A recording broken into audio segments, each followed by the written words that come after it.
Today we are in Pawtuckaway State Park, New Hampshire, and today's goal is not a hike per se, sorry bug, although we will be doing a little bit of walking. We are going to attempt to find and videotape all 4 cemeteries in this park that are home to the remains of the original settlers here, because back in the early to mid 1800s, this whole park, the mountains, the valleys, the lowlands, everything, was home to a number of pioneer communities. Believe it or not, much of this park was completely clear except for maybe the highest points of the mountains.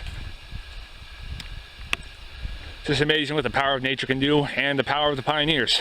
So anyway, we're on the Chase Trail right now, and the first cemetery we're going to locate is the Chase Cemetery, which contains the remains of the Chase family, one of the pioneer families of this park. Anyway, I'll meet you over at our access point. Okay, I believe our access point to the Chase Cemetery is right here, near these cellar holes, which probably was the home of the Chase family. Anyway, into them we go. Yep, this is another one of my historical videos that covers more of the historical facts than rather a nice scenic hike. Although, don't get me wrong, this is a really scenic area. Sorry, tripped over a branch. Anyway, I'll meet you over the cemetery. Somebody cleared a little path of some sort. You can definitely pick it up from the rest of the forest floor.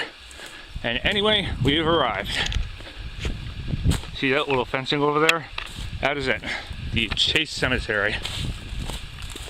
I'll catch you over there to save some welcome to the Chase Family Cemetery. The first resting place of the day today. And the bugs here are awful, but anyway, look at the stonework. Even 150 years later, it's still exquisite. But man, this place has seen better days. It's in a lot rougher shape than the last time I was here. Then again, the snow kind of buried everything, so. Overturned headstone. How sad. E.H. Chase died September 1st, 1874. 1886. Okay, that's the wife of E.H. Chase, Mrs. Chase.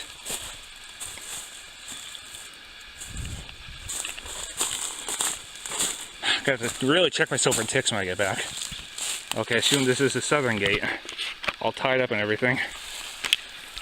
That fence, it wasn't like that last time I was here. Either the power of nature did it, or the power of some angry, rebellious teenagers did it. Yeah, stonework's nice, but as you can see, it's being held up by a rope in some spots. Signs of age. Alright, 1867, I believe. I'm having a hard time making out that one.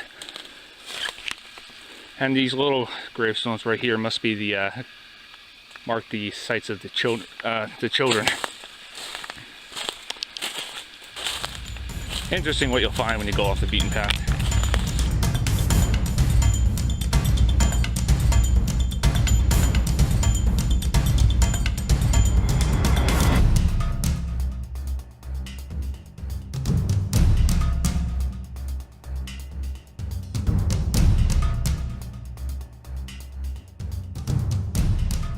Alright, so cemetery number 1, down. Next cemetery, cemetery number 2, is located off the North Mountain bypass at the base of North Mountain, that away. We're going to follow the Chase Trail over to the bypass, turn left, follow it for about a quarter of a mile, then go maybe a few hundred feet off trail to where a split boulder and a series of walls mark the property and the cemetery. I'll meet you over there. Got the Chase Trail snowmobile bridge and a relatively low brook bed. I swear to God, these mosquitoes are incredibly annoying. Fortunately, after this one, the last 2 cemeteries are basically drive-ups, so I won't have to subject myself to them for that long. The mosquitoes, that is. We have arrived at the North Mountain bypass. Now we're going to follow this for a quarter of a mile this way to a sharp left-hand turn. And I believe that's where we start whacking. Funny thing, the mosquitoes are actually worse on the trails than on the whack, or at least it felt like it. Anyway, I'll meet you when I think I found the access point. I believe this is the sharp left-hand turn. Now I gotta find a way to approach this thing. Anyway, I'll meet you once I found the cemetery. Spare you from my mosquito agony. All right, this is the Bartlett Cemetery, the second cemetery out of 4 that's on the agenda for today. Got a headstone right here. Let's see. Nancy Bartlett died November 23rd, 1841. That's a split rock I was telling you about. Let's see. Try not to squirm around too much because of the mosquitoes. Must be one of the kids' gravestones. But yeah, this is in even worse shape than the last one we visited, the Chase Cemetery. Oh, I recognize this from the pictures. Must be the patriarch of the family. Samuel Bartlett. Having trouble reading the death date.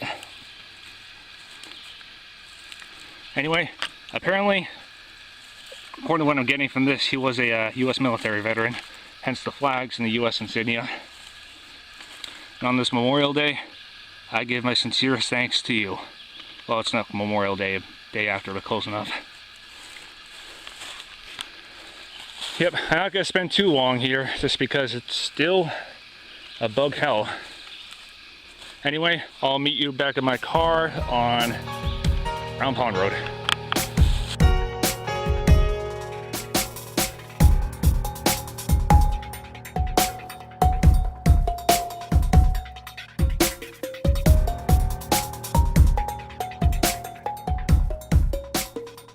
Just thought I'd show you this before I start driving toward the Tower Road Cemetery.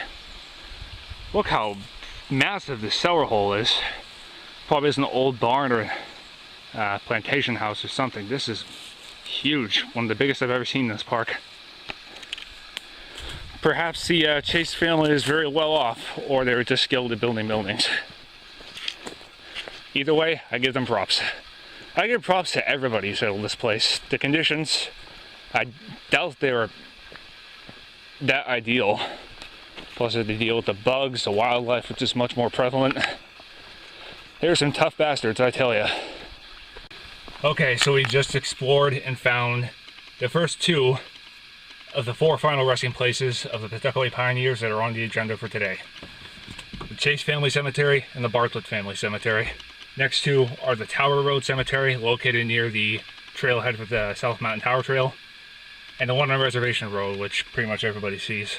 Highly visible from the road, whereas the Tower Road one, you can drive to it, but it's off a little spur road.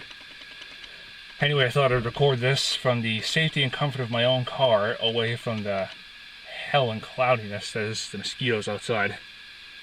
Anyway, I'm going to quit babbling. I will meet you at the Tower Road Cemetery. Alrighty, we've arrived at the Goodrich/Tower Road Cemetery. Number 3 of 4 final resting places on the agenda for today. Heck, I'm looking out my car window and you can see it. That's how easy it is to get to. And thankfully I won't have to subject myself to the mosquitoes for that long. Little loop road, the little spur road I told you about, and right over there is Tower Road. Let's go inside. Now, unlike the... almost stepped on a snake. Yeah, apparently this place is snake hell. I've already seen 2. Unlike the last 2 cemeteries we visited, this one is actually in pretty good shape. A little ferny and weedy, but whatever. Apparently a big family lived here. There's many big headstones and a lot of smaller ones, which are kind of obscured by the overgrowth. Let's take a look at some of them. Henry Oliver, son of Barnard and Sally Goodrich, died March 25th, 1834, aged 19 years. Wow, that's young. And then you gotta realize, this is the time where the life expectancy, the average one, was pretty low. Kids often died young, women often died during childbirth. Kind of sad to think about, but sadly that's the truth. Barnard Goodrich, I believe this is the patriarch of the family, died February 23rd, 1834, age 65. Oh yeah, this is the graves of the matriarch and the patriarch of the family. Mrs. Goodrich died 1884, age 101. Now that's a pretty damn long life. Not just back then, but even now. Not that many people live to be 101, let alone centenarian. And more small little headstones for the little children that died young. David Adams died age 16. And this is just sad right here. She was only 2 years old when she died. Sad to think about. Feel for them, but like I said, that was a reality of the era. As hard as it is to grasp now. Anyway, we're gonna head over to the Reservation Road Cemetery, which is number 4 on the agenda. But not before I show you the family cellar hole. Probably where they lived, eat, talked, read, and slit. And around here is probably where they did farm work. Just the area around the cellar hole. Anyway, it's the final stop. Okay, this is the Reservation Road Cemetery, the largest of the 4 cemeteries in the park, and the 4th one and the final one on the agenda today. Yeah, just look at how massive this thing is. Must have been a lot of families that lived here. Somehow I doubt it was just one huge family, although you never know. Just because of time constraints, I won't show you what exactly each headstone says.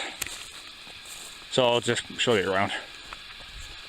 Do a little walk.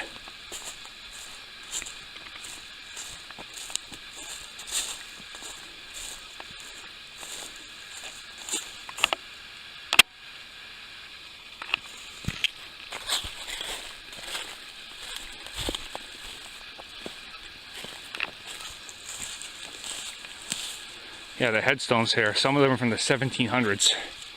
Well, okay, that was a birth date. They're all from like the 1800s to 1890s. The ones in here and the ones and the other 3 that we visited.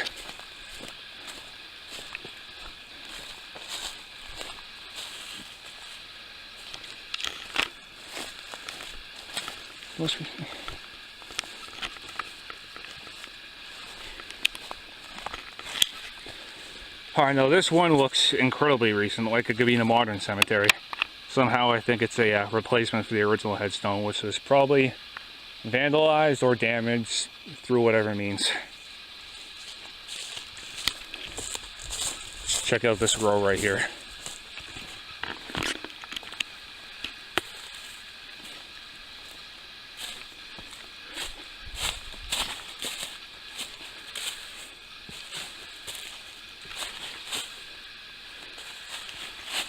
Oh, and that's sad. This little one died at 7 months, 4 days. Didn't even have a chance to live or have a good life. All right. So those are the 4 final resting places of the pioneer families of Pawtuckaway State Park. Despite the buggish hell, I had a good time. It was an excellent way to spend an afternoon and get a little more immersed into the history behind this place. Yep, I would gladly come here again, although not on a buggy day like this. Might even bring my dad or a friend, or several. Not too many though, don't want to like trample the place up. So from Pawtuckaway State Park, see you on my next adventure.